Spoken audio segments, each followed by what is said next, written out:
Depression, anxiety, stress, future fear. అమెరికాలో ఈ లక్షణాలు చాలామందికి పెరిగిపోతున్నాయి. అసలు ఏం జరుగుతుంది? Will talk in this video. So మేజర్గా 3 రీజన్స్ ఉన్నాయండి. Number 1, fear of AI. అసలు జాబ్ ఉంటుందా పోతుందా, అసలు ఫ్యూచర్లో ఏం జరగబోతుంది.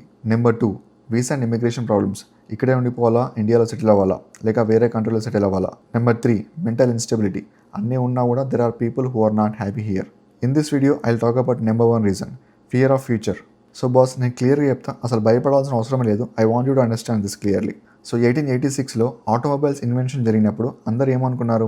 రిక్షా దొక్కేవాడు, గుర్రబళ్ళు నడిపేవాళ్ళు, వీళ్ళందరూ కూడా ఇంకా అయిపోయింది వీళ్ళ పని, they are all like jobless, ఇంకా రోడ్డు మీదకి వచ్చేసారు వాళ్ళంతా, వాళ్ళకి అసలు లైఫే లేదు అనుకున్నారు. But what happen later?